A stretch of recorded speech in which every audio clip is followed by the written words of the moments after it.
fazer um apanhado de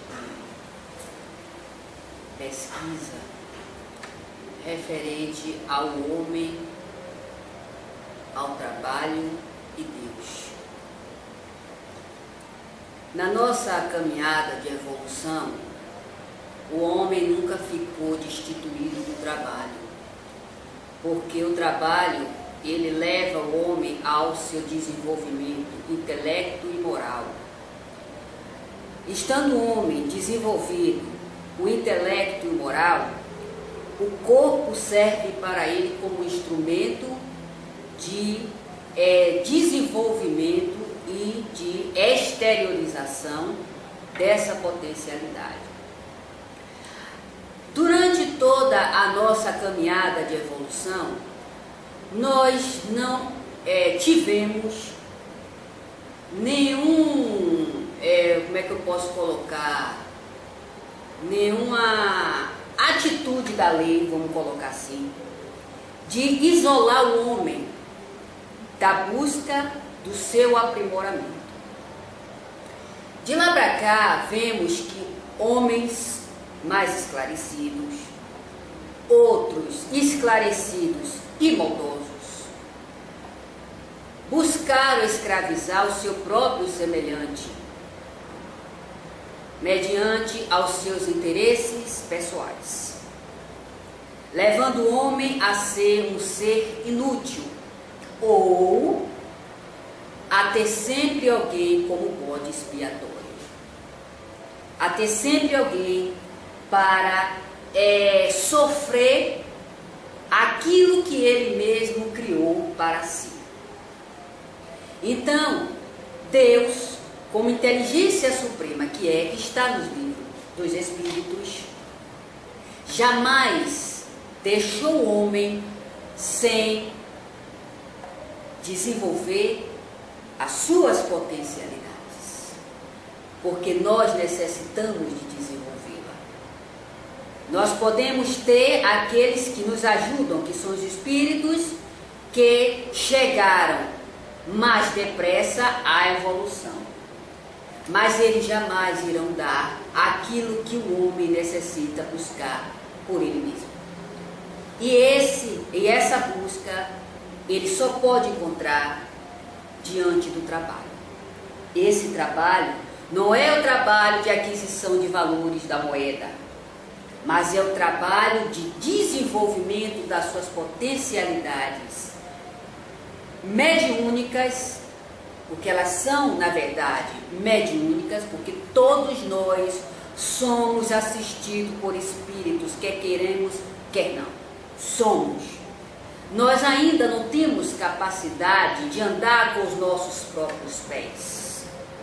Somos criaturas ainda muito inferiores. Agora, claro, a maior companhia que teremos, boa ou ruim, depende de nós. Mediante ao quê? Aos nossos sentimentos, às nossas ideias, aquilo que nós cultivamos como princípio de vida. São esses espíritos que nós vamos ter no nosso campo. Agora, é claro, os nossos anjos guardiões, que não são espíritos rasteiros, não são espíritos inferiores, eles estarão sempre ao nosso lado, porque a eles foi dado uma missão de nos orientar, de nos levar à melhora. Mas teremos outros que, diante das nossas crenças e dos nossos sentimentos, eles não vão deixar por menos. Eles irão interferir, seja pelo bem ou seja pelo mal. Mas quem vai dar a última palavra é sempre o encarnado. O encarnado terá que escolher o que, na verdade, ele admite, o que ele quer. É por isso que as influências dos espíritos em nós, elas são constantes. O homem pode criar 1001 sistemas, iniciação de caridade, buscar mil e um meios de buscar a felicidade e se livrar dos problemas e da doença, como está sendo badalado que a ciência está buscando por outros meios a cura de muitas doenças. Será? Primeiro que a doença do homem ela é moral. O homem não vai se libertar das suas anomalias porque ele faz caridade ou porque ele acredita em tal santo. O homem, para se livrar das suas anomalias, ele tem que se esclarecer. E esse esclarecimento só está vinculado à vida pós-morte. Mas não é essa informação parcial da vida pós-morte, que morreu, existe vida, existe colônia, existe umbral, existe essas ilusões que não ajudam o homem nada. Porque saber que nós somos espíritos, todos sabem, minha gente. Por mais incrédulo que o homem seja, no seu íntimo, algo lhe diz que ele é um ser espiritual. Agora, claro, o seu orgulho, a sua presunção, as ideias preconceituosas de criação, de sociedade, que querem querem banir a vida pós-morte de qualquer jeito, mas não vão conseguir. E porque nós mesmos somos aqueles que vão se apresentar diante da negação. Então não adianta. O homem pode criar meios adversos para ele, para não querer admitir que ele é um ser espiritual. Mas a lei divina estabeleceu com alicerces muito profundos que ele vai se deparar com ela. Não precisa morrer, né? Não precisa morrer, não. As próprias situações da vida demonstram a ele, primeiro, a sua potencialidade, as suas intuições, os acontecimentos que ele não está se envolvendo, mas que ele percebe com essas mesmas intuições quem está apresentando ela, porque os espíritos não vão deixar de se manifestar, porque o homem não crê, ou que tem determinada filosofia que diz erroneamente que morreu, acabou, ou que nós somos espíritos, mas não nos comunicamos, porque infelizmente tem espírita que ainda acredita nisso. Bom, nós somos espíritos, mas nós não nos comunicamos. Então isso é um absurdo. Os livros da codificação, desde o início, ele foi apresentado com a manifestação dos espíritos. E em nenhum momento Kardec arrumou o livro dos espíritos simplesmente pela filosofia. A primeira iniciação de Kardec no espiritismo foi por intermédio das manifestações. Então essas manifestações, ela é a prova patente de que nós continuamos existindo e que os nossos valores e as nossas imperfeições, elas só são modificadas e lapidadas mediante o trabalho do espírito. O espírito precisa saber manusear, vamos dizer assim, as suas potencialidades, porque enquanto assim não for, ficaremos escravos das religiões, que diz que o homem é fruto de um pecado original e que as suas doenças, os seus desacertos, a sua infelicidade, a sua glória, a sua bênção, é fruto tudo isso do acaso. ele não age de forma nenhuma. É tudo acaso. O Deus que está sempre disposto a ser escravizados, porque eu quero que seja assim, porque eu não aceito tal doença, como uma que disse ser espírita, virou para mim e disse que ela estava, a filha dela estava passando por uma doença cortada pelo câncer, e a criatura virou para ela e disse que foi Deus que quis assim. É Deus que quer? É assim mesmo. Né? Que é assim mesmo. O homem vive cortado pela dor, pela própria obsessão, ou sua auto-obsessão, porque nós também nos auto-obsidiamos. Quando damos certos valores a criaturas que demonstram por nós mais os sentimentos contrários do que a favor. Isso é uma obsessão.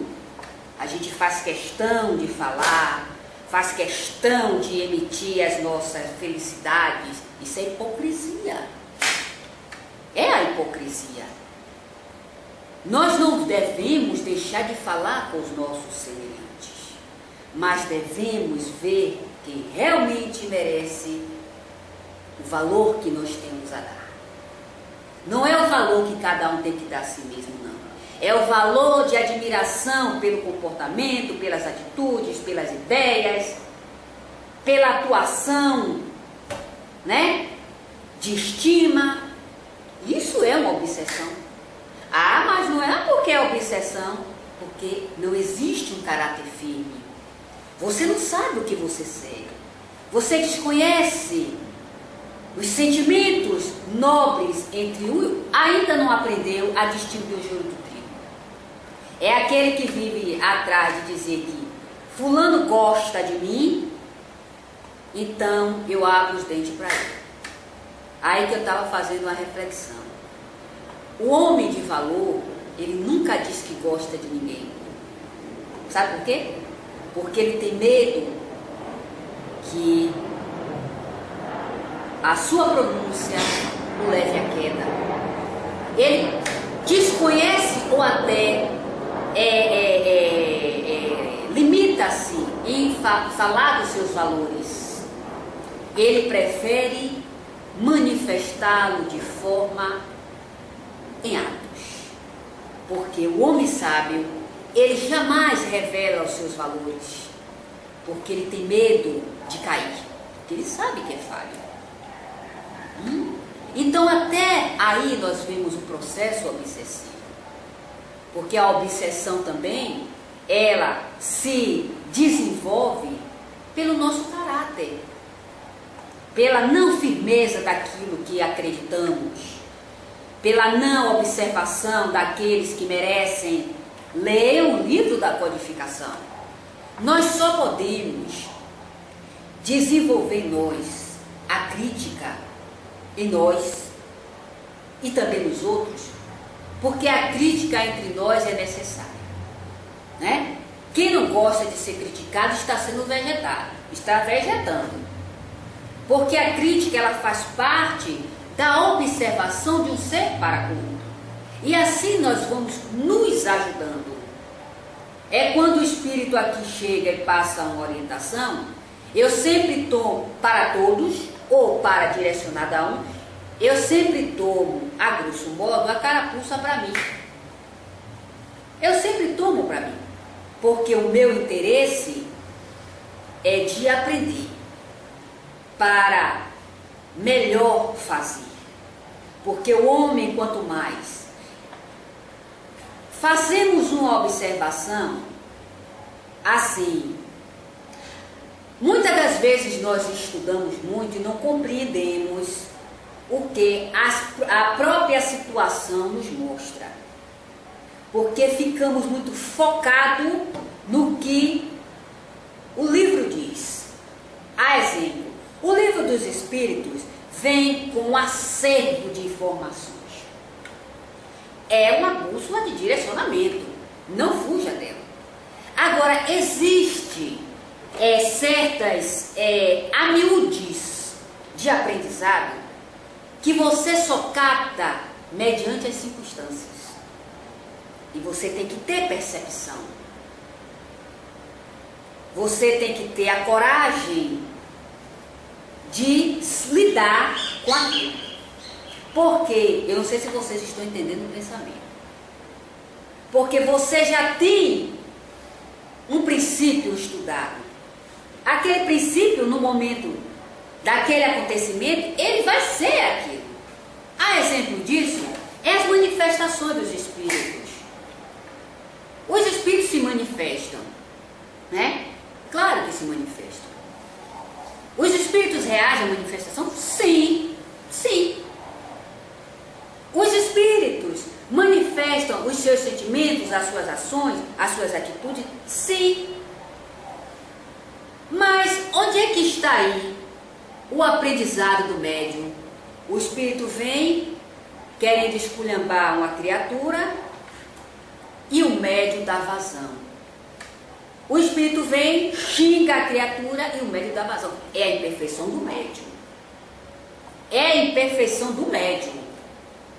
Não é porque o espírito está dizendo que fulano é miserável, que é desgraçado, que o médium vai passar. Não, o médium tem que se controlar. Porque é uma atitude do espírito manifestando em um campo mediúnico.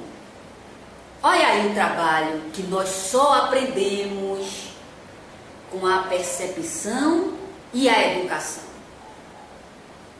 E a educação. Porque é diante dessas manifestações que o médium vai lapidando o seu campo perispiritual para melhor se educar e, ao se contactar, que nós não vamos deixar de nos contactarmos com espíritos de baixo teor vibratório, porque nós somos outros, nós somos imperfeitos. Agora, é claro, não é porque eu sou imperfeita que eu tenho a obrigação de permanecer, não, eu tenho a obrigação de me educar. Olha aí o trabalho que nós temos que ter. Infelizmente, muitas casas espíritas tiraram do médium a responsabilidade da comunicação.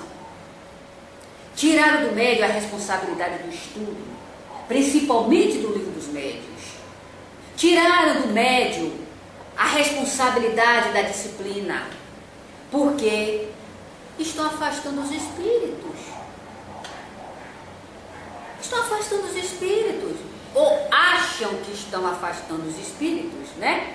E aí quando o médium manifesta qualquer atitude, que muitas das vezes ele não está nem compreendendo, né? E aí acha que muitas das vezes não é espírito que está se manifestando. Ou então que é um problema psicológico. Consciente, né?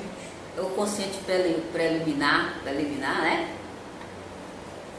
Então, aí a gente vê o trabalho árduo, que é a educação nossa como espírito. É por isso que a doutrina espírita, ela traz como princípio para todo dirigente médio espírita o recolhimento. Porque é por intermédio do recolhimento que nós vamos lapidando essa energia. Senhor André Luiz, não sei onde foi que ele achou isso, porque os espíritos não disseram isso a Kardec, que para se fazer uma reunião mediúnica teria que ter de 7 a 14. Os espíritos disseram a Kardec que para ter, né, uma reunião séria, para que os espíritos sérios se aliassem a esses médios, primeiro que os médios têm que estudar, e dirigentes também. Quando nós falamos aqui a respeito do estudo, não é querendo apresentar uma presunção, não é isso, mas é dando ao ouvinte e aos dirigentes e contribuidores a liberdade de crítica. A liberdade de crítica. É como o Bernardo colocava lá na sua instituição. Antes de criticar, leia Kardec. Você tem autoridade para falar. As pessoas vão lhe ouvir. Principalmente aqueles que estão buscando. A sua palavra, a sua observação, ela não será vaga com uma simples colocação pessoal, eu acho. Eu não estou aqui para achar nada. Eu estou aqui para pesar entre o fato e o outro. Porque achar, nós vivemos envolto de religião que acha. Eu acho que Jesus foi assim. Eu acho que Deus faz assim.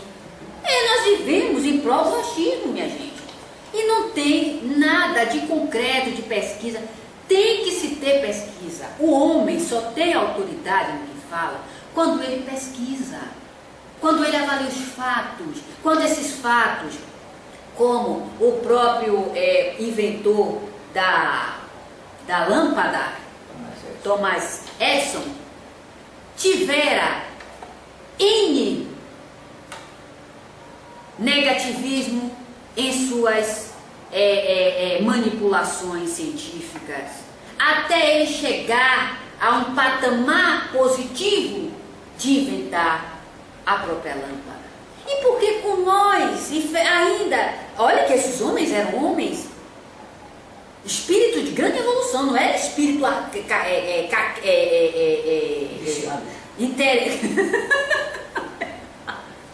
atrasado, não. Eram homens como o próprio. Não é isso? O usuário desse loirinha suada. Não é? O tocador de berimbau? Não eram homens dessa qualidade, eram homens com intelecto muito desenvolvido, assistido por espíritos de grande esclarecimento. Então nós que estamos, por querer de cada um, porque a ser espírita é opção. É opção de cada um. Nós não saímos batendo na porta de ninguém para convencer para ser espírita, não. E nem saímos entregando folhetins. Não é do nosso feitio, nós não estamos aqui para isso, não é isso que o espiritismo está ensinando. O espiritismo está lá no que é o espiritismo. O espiritismo é para aqueles que o buscam. Se você busca é porque você aceita, você quer. É do seu sentimento, é do seu interesse. Então nós não estamos aqui para isso. Então essas criaturas primaram pela pesquisa de saber ao certo se aquilo lhe daria um positivismo. E por que com as manifestações fenomênicas será diferente? Querem fazer tudo à lavantez, de qualquer jeito, ou eu quero que seja assim, porque o Espírito fala assim, e daí? No livro dos Médiuns, que está lá, comunicação apócrifas, onde espíritos outros que dirigiam o trabalho de divulgação da doutrina espírita com Kardec, vieram e relataram diversas informações a Kardec. Outros espíritos vieram e também passaram as mesmas informações a Kardec. Como foi que Kardec verificou que aquelas informações eram apócrifas, não pertenciam ao espírito daquele caráter? Foi avaliando. Não é porque nós fazemos um trabalho espiritual que nós vamos nos isolarmos do trabalho pessoal, íntimo, de busca, de aprendizado. Porque é daí, como os próprios espíritos aqui orientam, é do princípio que se tem que eles vão lhe orientar. É do princípio. Porque eles podem passar algo que você julgue, ou que nós julguemos, que seja um absurdo, que vai te levar ao ridículo. Cabe a você ter essa responsabilidade de analisar.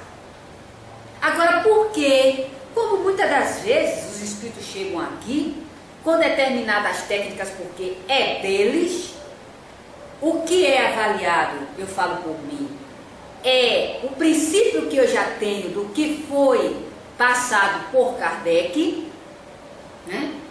no que se refere aos trabalhos de desobsessão, muitos desses espíritos passam técnicas que para outro é um absurdo, mas para eles não, porque eles já vêm passando o porquê daquela técnica, o porquê daquele trabalho. Eles sabem.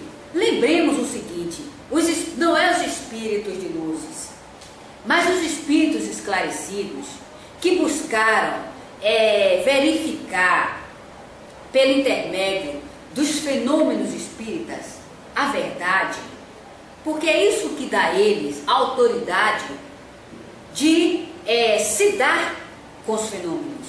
Foram homens e mulheres que viveram no plano físico, mas eles têm a autoridade de vir e orientar certos dirigentes, certos médicos, porque eles se dedicaram a essa vida. Foi a vida que eles levaram, de busca incessante, de aprimoramento, de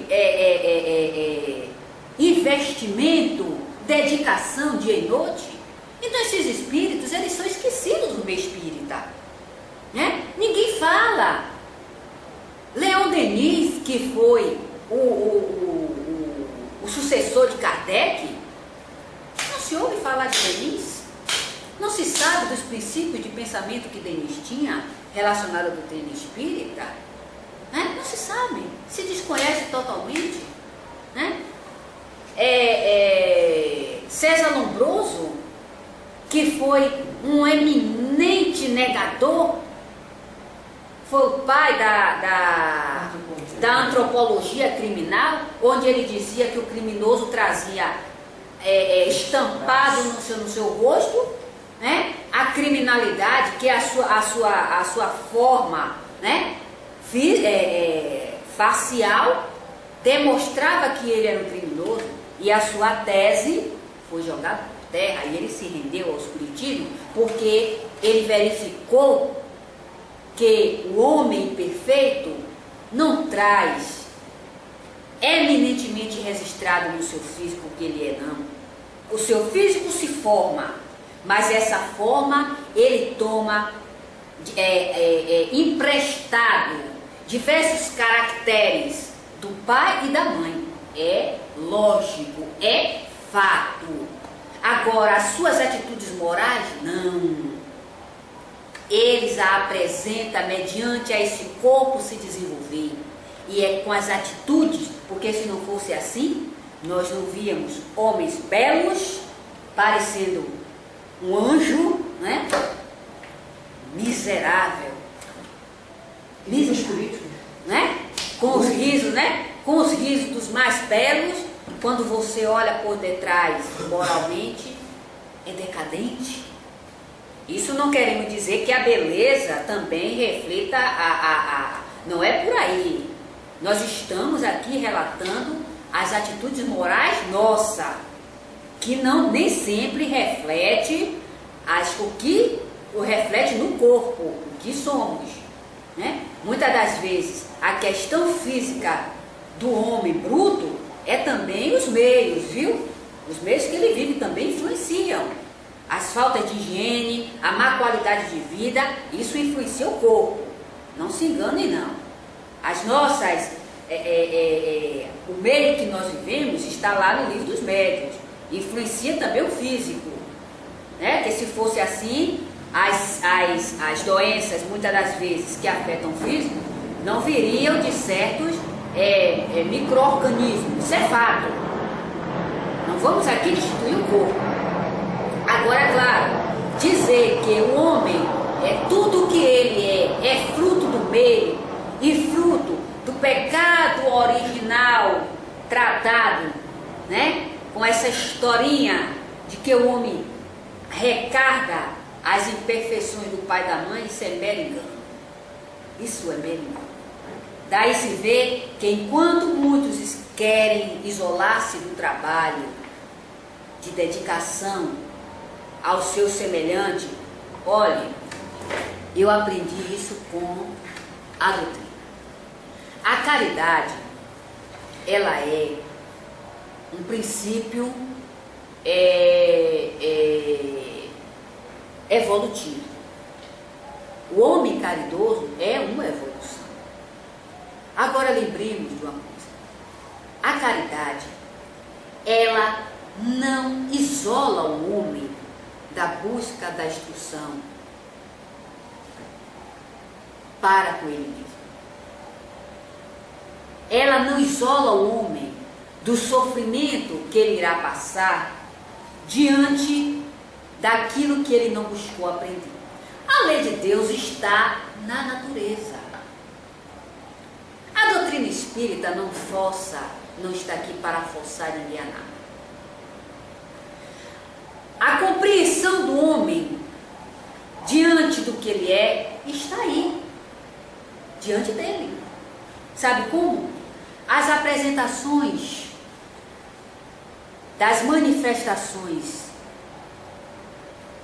desses fenômenos espirituais que se apresentam nele, diante das anomalias que ele sofre, e que muitas das vezes ele se cura sem saber como, do desenvolvimento intelectual em uma criança de 3 anos. Gauss, com 13 anos, já sabia fazer um cálculo de aritmética. 3 anos de idade. É a apresentação da lei divina, convidando o homem a raciocinar. Como é que uma criança de 3 anos desenvolve um cálculo aritmético? Como é que uma criança de 10 anos desenvolve partituras musicais, onde ele mesmo elabora concertos?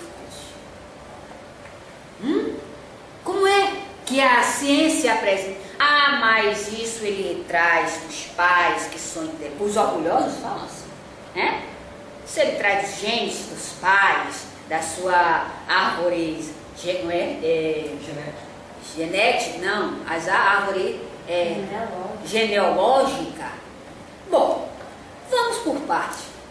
Se trata da parte genealógica, e por que o filho do carpinteiro, né? Jesus foi filho de carpinteiro, minha gente. Jesus não foi filho do Espírito Santo. Jesus nasceu de uma mulher simples como Maria, que muitos atribuíam que ia ficar para titia, porque há 30 e poucos anos de idade ainda não tinha casado. Já me joga na titia até hoje. É a Virgem Maria. Pois é, né? Nessa sociedade hipócrita, que uma mulher não pode ser independente, a mulher só pode ter valores se ela enfiar um anel no dedo e ser hipócrita. Essa sociedade que nós temos, a mulher só tem valor para a sociedade assim. Ela pode colocar um arame no dedo e ser hipócrita, mas ela tem que estar casada. É o que nós vemos. Então Maria, digna, com seus valores, merecedora de vir como espírito daquela qualidade de Jesus. Maria foi uma grande mulher, sim.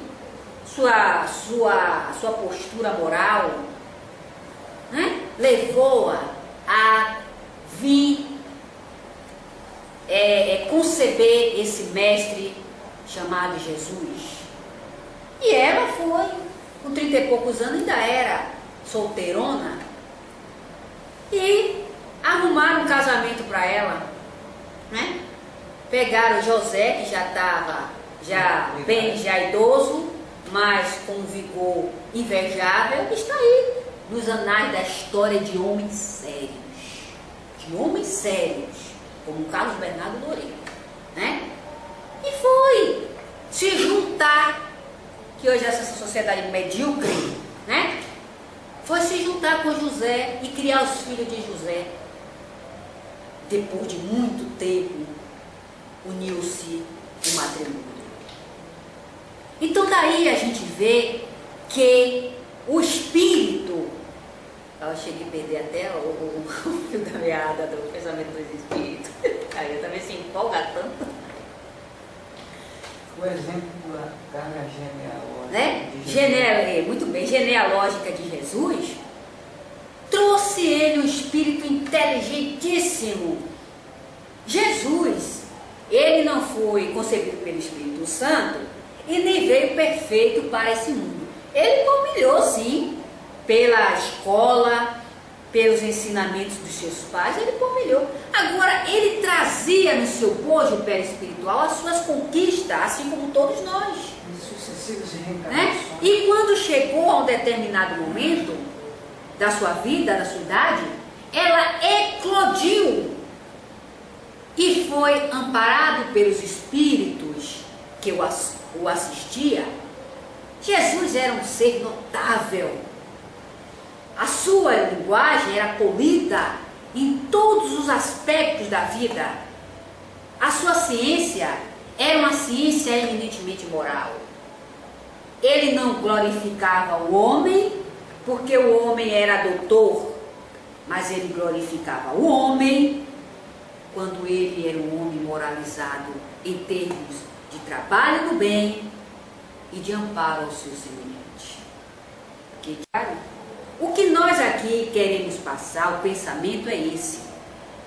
O homem não se torna perfeito e nem vira santo, minha gente. Porque, ora, não sei quantas Ave Maria e não sei quantos Pai Nosso. O que adentra uma casa espírita ou a outros templos e perde totalmente as suas imperfeições. Não, nós continuamos ser o que somos. Agora, o homem, infelizmente, preferiu ser hipócrita. Ele prefere esconder os seus valores, como se isso fosse dar a ele grandeza, do que o educar. É por isso que eu digo o seguinte: quando eu chego em uma instituição que nego está com sua voz mansa, eu fico com minha pulga atrás da orelha. Porque eu sou o tipo da pessoa assim. Eu não gosto, é da minha natureza. Quando eu vejo uma criatura com voz mansa, com aquele ninguém, com aquela... eu fico minha pulga atrás da orelha. Porque não é isso que a doutrina espírita ensina. E também a não sermos grossos, a não ser que a circunstância permita. Porque tem muita gente que acha que não faz, que é assim, que quer impor isso aos outros. E muitas das vezes a gente tem realmente que agir com autoridade. Goste quem gostar, problema. Você não vai deixar algo que você construiu durante anos ser derrubado por uma criatura medíocre. Porque é seu irmão, porque está dentro da casa espírita, porque não é por aí não. Isso está no livro dos médios, na questão em que os espíritos, tratando-se da obsessão com duas senhoras, e elas foram para a reunião com Kardec, e lá elas, não querendo admitir que a obsessão estabelecia por força da sua maledicência, Kardec, usando de uma linguagem educada, né? E não é que os espíritos sejam mal educados, não, viu? Pelo amor de Deus, que todo esse povo assim joga algo por cima para, ou melhor, para modificar o sentido do pensamento. Usando da rotina que ele usava para conversar com as pessoas. E o espírito veio de lá e disse: é o que essas senhoras necessitam é tomar cuidado com o que elas dizem, porque acham elas que não fazem o mal com a língua. E todos, acredito eu, ficaram olhando para os espíritos, porque os espíritos falaram dessa forma. E aí o espírito mesmo disse: falei dessa forma porque foi necessário. Porque muitos acham que não faz o mal com a língua. Então, muitas das vezes isso acontece rotineiramente na nossa vida. Não é verdade? É, rotineiro. Ah, não é assim, não é assim. E fica com aquela bajulação. Eu não gosto de bajulação. Eu acho assim: se você quer ser meu amigo, você me ensine a ser melhor. Não me bajule. Porque quem bajula é hipócrita. Todo bajulador é hipócrita. Então, os meus sinceros amigos, eles me dizem o que eu sou olhando para mim. Porque esses sim são os meus amigos. Porque eles estão me ensinando a não errar. Mas quem fica atrás de bajulação, porque é parente, porque é isso, porque é aquilo, cada um responde por si, né? Cada um responde por si, até porque se quem está aqui querendo perder tempo, eu não estou. E não é isso que os Espíritos nos ensinam. Os Espíritos nos ensinam que nós temos que aprender. Porque se nós formos ficar alimentando esses sentimentos atrasados, a gente não progride de forma nenhuma.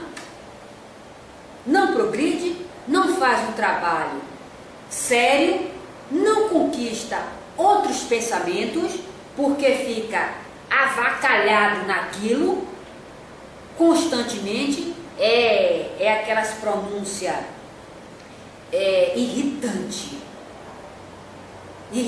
o tempo todo aquilo. Os ensinamentos que não crescem, ou melhor, não leva ninguém a crescer. Então, na instituição espírita, ela tem que ser uma instituição de pensamentos evolutivos. Temos que estar buscando sempre orientação, buscando sempre estudo, desenvolvimento de trabalho mais coerente, mais consistente, porque é isso que dá evolução nossa. Quem está de parte, muitas das vezes, chegando numa instituição espírita, vendo o grupo desse tamanho, acha que a qualidade ali não existe. Mero engano. Porque não é a quantidade que vai dizer o resultado do que se faz, mas é o aprimoramento desses pequenos grupos que vai mostrar. Porque eu faço uma observação de antes e hoje, de ontem e de hoje. Nós aprendemos a fazer desobsessão ao longo do tempo de uma forma magnífica. Porque acha assim, os espíritos têm que fazer tudo. Não. Primeiro que você também é espírito. Segundo que você também tem suas potencialidades. A sua energia, ela tem uma qualidade. Então, durante todo esse tempo que nós estamos fazendo trabalho, fazemos um trabalho de desobsessão, fazemos um trabalho mediúnico, nós aprendemos técnicas e atitudes que ontem nós não tínhamos. Claro, vivíamos ainda envolto do Evangelho, daquela palavra família, né? Caridade só, tudo é a caridade, tudo é a caridade, tudo é o perdão. Será que é só isso? Precisávamos pegar no livro. É isso que está lá no livro dos médiuns? É isso que está no livro dos espíritos? É isso que está em Obras Póstumas, quando Kardec começa a ter um colóquio com os espíritos e a rainha de... Como é o nome? A rainha de... Oude, né? Oude. Quando ela se apresentou a Kardec, ela perguntou por que aquelas pessoas não o reverenciavam. Porque ela era rainha. Eu não vi até hoje lá, em Obras Póstumas, o colóquio de Kardec com esses espíritos. Kardec dizendo a ele: ô meu irmão, tenha paciência, ô meu irmão, perdoe, ô meu irmão, seja bonzinho. Muito pelo contrário.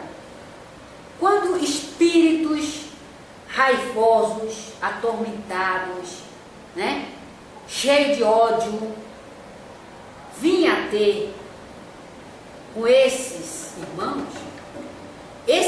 mostravam a ele o porquê ele estava passando por aquilo, o quanto ele contribuiu. E os espíritos responsáveis pelo trabalho fazia esse papel de mostrar ao espírito o que ele foi e como ele atuou. O que nós vimos é diferente. Médium não quer receber espírito, porque espírito é inferior, espírito causador, espírito faz, espírito ameaça, espírito isso. Está precisando pegar no livro. Olha, primeiro, vamos colocar aqui. Ameaça nós vamos sofrer sempre. Quer você queira, quer não. Estando dentro do instituto ou não. Espírito não deixa de se manifestar. E os nossos inimigos estão aonde? Estão dentro da nossa casa comendo e bebendo conosco. Precisa mais esclarecimento do que isso? Mas quando você se dá com esses espíritos, você fica obsidiada, você fica perturbado. Eu vejo o contrário. Quem não se dá com esses espíritos é que está passando essas características. Desnorteado, perturbado, né? Desclassificado na sociedade. Porque nego essas criaturas. Está ali no livro dos médiuns. Eu vou parar ali, porque eu estou com o pensamento com o livro ali, o livro que está dentro do armário. É a questão da... Não é? Da reflexão condicionada. Você pega no livro de Kardec, no livro dos Espíritos, e como sequência, Kardec orienta o contrário. Kardec diz, por intermédio dos Espíritos, que toda vez que o homem nega a imortalidade da alma, ele está muito mais exposto do que aquele que tem essa informação e que nela acredita, viu? Porque muitos estão aí pegando no livro, sabendo de todas essas informações, mas quando se deparam com esses fenômenos, negam. Vá para o psicólogo, que você está passando por um problema psíquico, você está precisando ir para o psicólogo. Agora é surto. Ou é surto psicótico.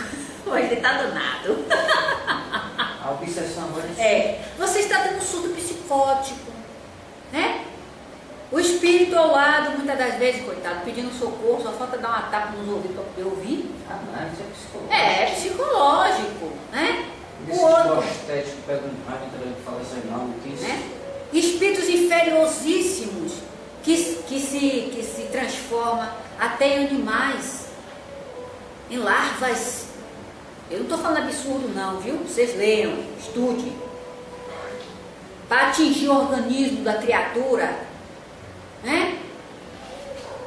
Que isso não é ilusão não, isso não é maluquice não, isso é pesquisa. Você... Me permite fazer essa colocação. Eu que assisti o curso, o Bernardo apresentou quando ele estava encarnado aqui, e está agora como espírito. Como espírito. Não deixou de estar. Exato. Quem diga, a escala séria, o trabalho magnífico que ele faz. O mestre continua na área da desobsessão.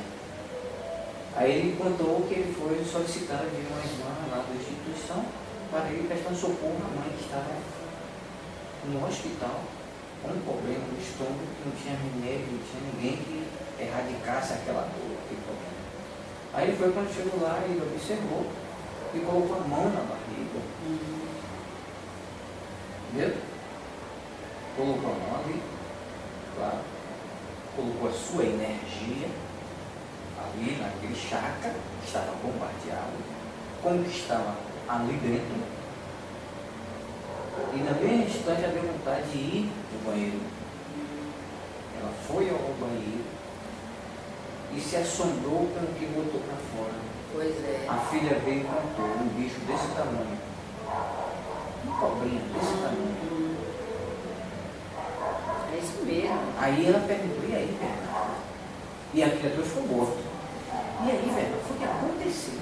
Não foi porque aquele bicho foi parar ali na barriga, não. O Bernardo disse para ela: os obsessores fizeram um transporte. Esse animal para arrasar. Exatamente. Entendeu? É isso mesmo. Duvide quem quiser. É isso mesmo. Quer dizer, não, mas para muito, não, isso é pretensão, né? Tá falando o que muitas das vezes está gerando no pensamento. Será? Será? Eu digo isso por pesquisa própria. Eu só gosto de falar aquilo que eu vejo e o que se passa comigo. concluir essa história. Conclua. Aí a filha perguntou, o que você fez? É subir descarga, que não era para dar descarga. Era para chamar o médico para ir pesquisar. Pois é. Não era para dar descarga. Deu descarga, tirou o efeito, né, da coisa. Eu lembro-me de, eu não sei se você está lembrado, de um trabalho que nós fizemos lá na minha casa, foi até com a minha mãe. Ela fez uma cirurgia e depois que ela tirou os pontos, a criatura puxou um ponto com muita força e criou o que se chama de queloide. É uma bolha. Você lembra uma bolha que ela estava? E ela estava com essa bolha, já não é bem uma bolha, né? Uma alteração da derme. E quando você, que foi o médico que trabalhou com ela, colocou a mão em cima, eu só vi o espírito pular. O espírito estava ali acoplado. O espírito pulou, deu aquele pulo assim pro lado, e com o tempo aquela elevação da derme, chamada de queloide, diminuiu. É psicológico mesmo. E é por causa desse psicológico que muitos estão contribuindo para apagar essas informações. É por isso que nós estamos vivendo em uma decadência moral insuportável. As pessoas não têm mais vergonha de nada, nem de falar nada, né?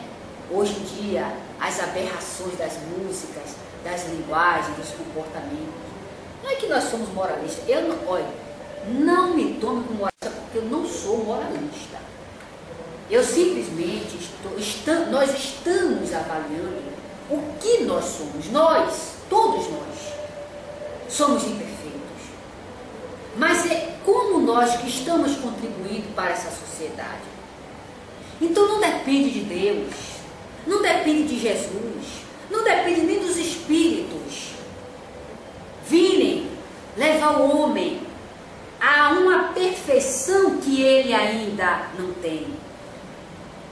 Ele é que tem que tomar atitudes para se educar, se disciplinar, para que a sociedade que ele vive se torne o que ele almeja. Porque nem sempre o que ele almeja é o que ele quer. É diferente. Ele almeja isso, mas nesse almejar, ele quer que algo aconteça com um simples estralar de dedo. Ou com uma coisa chamada milagre. Ah, Jesus vem e vai fazer milagre. Mas que milagre? Se Jesus disse que o homem é um ser moral e escreveu lá a cada um segundo suas obras, ele quis dizer que o homem é promotor das suas situações que vive. As suas instituições decadentes, as suas orientações tomada de mentiras, as suas crenças, os seus compromissos em como é que se diz? Me faltou agora. Em estar dizendo ao outro que vai fazer o que ele não tem capacidade de fazer, que ele não pode, e ludibriando as pessoas. É assim que o homem quer que tudo aqui venha mudar de hora para outra. É uma questão interessante. É assim, você vem, pega um mendigo, ele está lá, dá um banho nele, dá uma casa decente, e ele, por força da sua inferioridade, continua sendo mendigo. É o que vai acontecer conosco. Se algo, na verdade, viesse com um estralar de dedo e mudasse a vida, nós iríamos voltar a errar de novo. É como uma criatura que sai daqui, com todas as imperfeições daqui, do saco de baiano, que só vê isso, e vai para um país de primeiro mundo. Você acha que lá ele vai se encontrar? Sabe por quê? Porque a sua natureza não comporta nesse país. Ele se sente como, como é que se diz? Desvinculado, não. Deslocado pelas ideias, pela cultura, pelo comportamento, pela linguagem. É isso que acontece. Ele não vai ficar lá, não. Isso também acontece no meio espírita. Nós nos sentimos muitas vezes deslocados porque a nossa inferioridade não consegue alcançar essa doutrina eminentemente grandiosa. A linguagem, a postura, a mudança, a disciplina, a grandeza, o pensamento, muitas das vezes é como se nós estivéssemos em um mundo onde não nos pertencesse. Porque é a nossa evolução. Da mesma forma. É por isso que, como o Marcos estava dizendo, que teve uma criatura que saiu daqui e foi para um país aí estrangeiro, diz que quando ela botou o pé lá, ela foi Marcos. Disse que ela se sentiu como se estivesse num país estranho. Claro que vai se sentir. As suas posturas, as suas ideias, os seus sentimentos se chocam. Não é? E é um país que está no mesmo mundo em que você vive. Na verdade, é um país que está no mundo em que você vive. E por que ela se sente deslocada?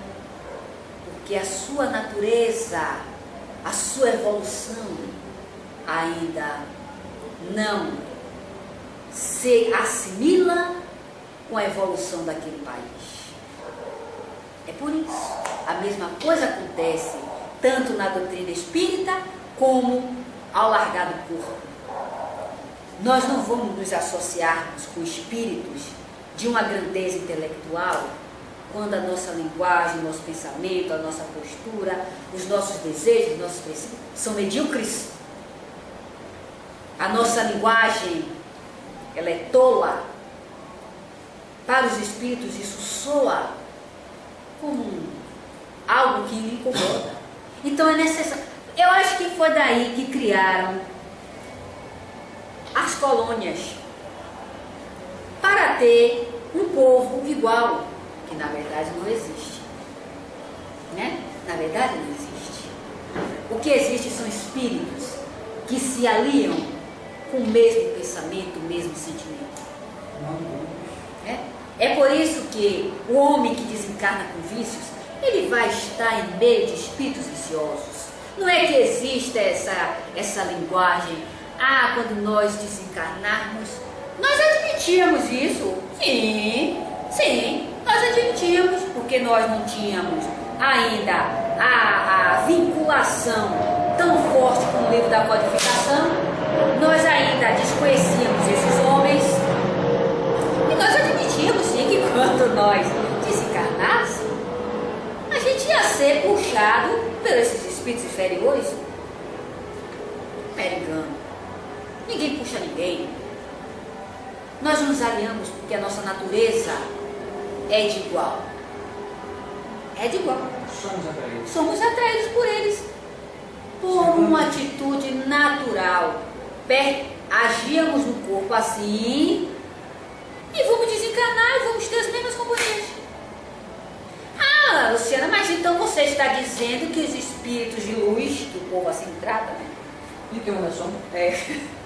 Para nós encerrar, os espíritos de luz não nos amparam os espíritos de luz não, mas os espíritos, nossos entes queridos, amorosos, carinhosos, que eram quando eram no corpo, aqueles também que desencarnaram ignorante, que buscaram se melhorar e hoje já adquiriram um certo equilíbrio, eles vêm nos amparar, porque os sentimentos, eles não são deixados no túmulo, eles nos acompanham.